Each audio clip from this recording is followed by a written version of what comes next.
En l'état actuel des choses, pour l'école primaire, il faut passer un concours de maître d'école qui se passe après l'obtention d'une licence. En principe, pour enseigner dans le supérieur, il faut un doctorat. Cette base de doctorat autorise l'enseignement dans une discipline donnée. Si on met à part les agrégations du droit et de la médecine, les autres agrégations peuvent néanmoins servir dans le supérieur. On peut nommer ce qu'on appelle des PRAG, P-R-A-G, qui sont des professeurs agrégés qui enseignent dans le supérieur et qui, généralement, ils assurent les travaux dirigés et ils assurent des fois des compléments de cours. De toute manière, à l'université, il faut savoir que les postes d'enseignement sont très calibrés. Soit ce sont des enseignants-chercheurs qui sont nommés pour ça, ou si c'est des jeunes en situation d'étudiante, ça passe par le poste d'attaché temporaire d'enseignement et de recherche, où il y a une tâche d'enseignement qui est accordée. En dehors de ce format-là, on ne peut pas enseigner à l'université. D'accord. Bon, après, quelqu'un qui ferait des études de doctorat, qui trouve la possibilité de faire des cours en collège, en lycée, pourquoi pas? Pour compléter, pourquoi pas? Mais pas à l'université. Les classes préparatoires aux grandes écoles, qu'on appelle communément soit Mathsup, Mathsp, soit Cagne, Hippocagne, eh bien, ne sont pas confiées en général à des certifiés, mais sont confiées à des agrégés. Le CAPES ou l'agrégation, ce sont des concours de la fonction publique qui assurent un grade de la fonction publique. Pour passer le CAPES ou l'agrégation, il est demandé pour le CAPES d'avoir une licence minimum et pour l'agrégation d'avoir une maîtrise minimum.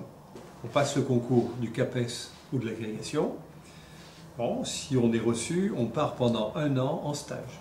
De deux choses l'une, où le stage se passe bien et on montre qu'on a des qualités d'enseignant, et auquel cas, à l'issue de stage, on obtient sa titularisation, et une fois titulaire, on est nommé sur un poste vacant. Pour l'agrégation, c'est la même chose. Ceux qui ne réussissent pas parfaitement l'année de stage peuvent se voir reconduits 1 an en stage, et là, s'ils s'améliorent, ils sont titularisés, mais il existe des cas assez rares où à l'issue des 2 ans de stage, les personnes ne sont pas titularisées et perdent leur qualité la qualité du concours et ne sont pas autorisées à enseigner.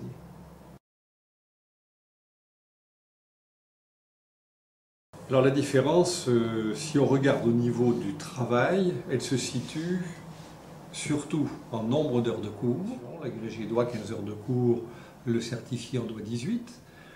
Ça peut se situer sur le fait qu'on nomme de préférence normalement les agrégés en lycée et les certifiés lycée-collège. Ça va se situer comme différence au niveau, bien entendu, de l'échelle des carrières. La rémunération d'un agrégé sur l'ensemble d'une carrière avec celle d'un certifié n'est pas du tout la même.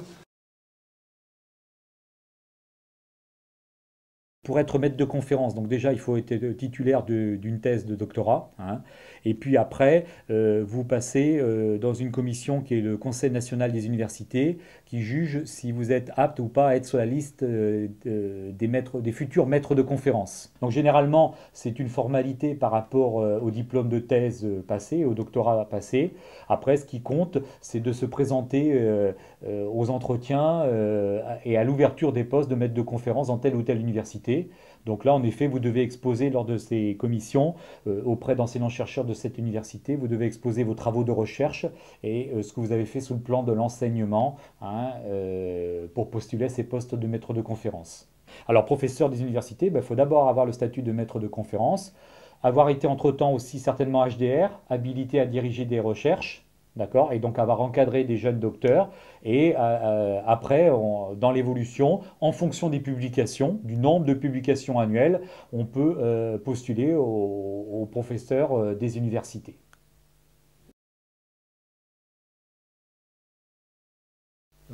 Ça amène des différences de traitement en termes de volume horaire d'enseignement qui devient à ce moment-là plus faible. Le professeur généralement enseigne, ne fait pas de TD ou de travaux pratiques, donc c'est lui qui est chargé des cours. Et au niveau rémunération, c'est plus la même grille de rémunération, elle est plus avantageuse.